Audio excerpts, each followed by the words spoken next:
BJP के Kuldeep Singh Sengar Unnao rape case, Maya Kodnani 2002 Gujarat दंगा, BS Yediyurappa corruption case में कन्विक्टेड, कांग्रेस के सज्जन कुमार 1984 एंटी सिख दंगा murder conviction, AR Antulay corruption case, Jagannath Mishra चारा घोटाला, आरजेडी के लालू प्रसाद यादव चारा घोटाला multiple conviction, Pappu Yadav murder related conviction, Raj Ballabh Yadav rape case, Samajwadi party Azam Khan multiple criminal conviction, Gayatri Prasad Prajapati rape case, BSP के Mukhtar Ansari mafia politician murder and extortion, Santokben Jadeja murder conviction, Purushottam Naresh Dwivedi rape case, AIADMK party के PK Sasikala disproportional asset and corruption, J Jayalalithaa asset case में convicted, TM Selva Ganapathi corruption case. सोचो, अगर जो लोग कानून तोड़ते हैं वही लोग कानून लिखने लग जाए तो उस देश में सबसे कमजोर कौन होता है, कानून या आम आदमी?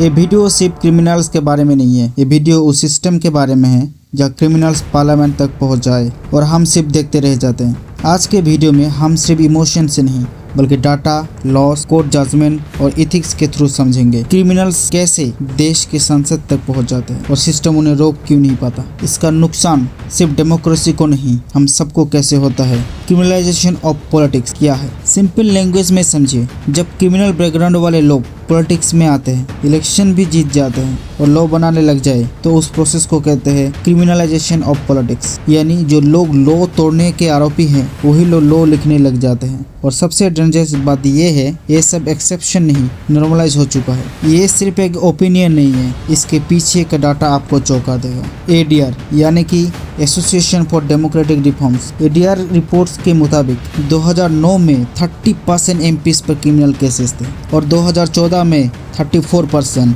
2019 में 43% और अब जरा 2023 लोकसभा को देखिए। 543 विनिंग एमपीज में से 251 एमपीज यानी ओवरऑल 46% ने खुद ये एक्सेप्ट किया, यानी ओवरऑल 46% ने खुद एक्सेप्ट किया कि उनके ऊपर क्रिमिनल केसेस पेंडिंग है। मतलब हर 2 में से 1 एमपी क्रिमिनल केसेस के साथ देश के पार्लियामेंट में बैठ गया। इसका सीधा मतलब 55% का इंक्रीज सिंस 2009। पर पिक्चर यही खत्म नहीं होता और कई सीरियस केसेस जैसे कि rape, murder, attempt to murder, kidnapping, crime against women 2009 में ये था 14%, 2014 में बढ़ के हो गया 21%, 2019 में 29%, 2023 में 31%, यानी कि लगभग 124% का जंप। सोचो, हर 3 में से 1 एमपी सीरियस क्रिमिनल केसेस के साथ पार्लियामेंट में बैठा है। ये सिर्फ नंबर्स नहीं है, ये डेमोक्रेसी का एक्सरे है और रिपोर्ट बोल रहा है ये नंबर दिन ब दिन बढ़ता जा रहा है।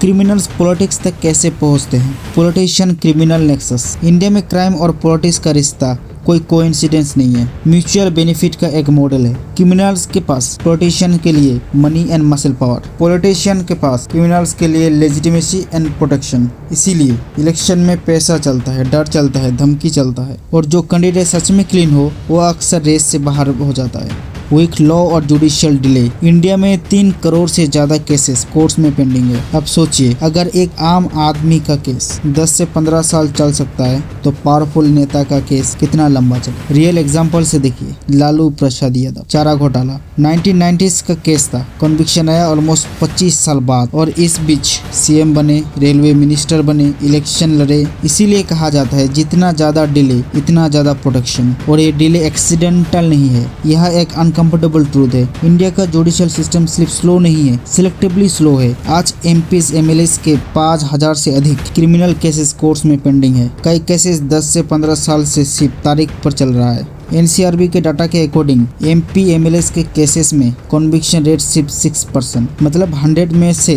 94 लोग या तो केस लटका देते हैं या पावर के साथ सिस्टम को मैनेज कर लेता है। और जब जस्टिस डिले होता है तो क्रिमिनल्स के लिए क्लीन सिग्नल होता है, सिस्टम हमें रोक नहीं पाएगा। इंटरनल पार्टी डेमोक्रेसी की कमी। पॉलिटिकल पार्टीज का लॉजिक सिंपल होता है, क्लीन नहीं, जीतने वाला चाहिए। टिकट देते वक्त कैंडिडेट्स की इंटीग्रिटी कम, विनेबिलिटी ज्यादा देखा जाता है। और जब पार्टी के अंदर ही डेमोक्रेसी नहीं नहीं तो पब्लिक अकाउंटेबिलिटी सिर्फ पोस्टर तक सीमित रह जाता है। ये कहना बहुत आसान है, लोग गलत नेता क्यों चुनते हैं, पर जमीन पर तस्वीर अलग होती है। जहाँ 2 वक्त की रोटी पक्का ना हो, काल की नौकरी का भरोसा ना हो और इंसाफ के दरवाजे सालों तक बंद पड़े हो, वहाँ वोट विचार से नहीं मजबूरी से दिया जाता है। इसीलिए कई लोग कहते हैं कम से कम ये नेता काम तो करवा देता है। ये बात भ्रष्टाचार का समर्थन नहीं, व्यवस्था पर लगा हुआ आरोप है। जब सरकार रोजमर्रा की जिंदगी तक पहुंच नहीं पाता तो लोग ताकतवर चेहरे को सुरक्षा की आखिरी दीवार मान लेते हैं। इसलिए समस्या मतदाता नहीं, वो पूरी व्यवस्था है जो नागरिक को मजबूर कर देती है कि वो कम से कम नुकसान वाला रास्ता चुने।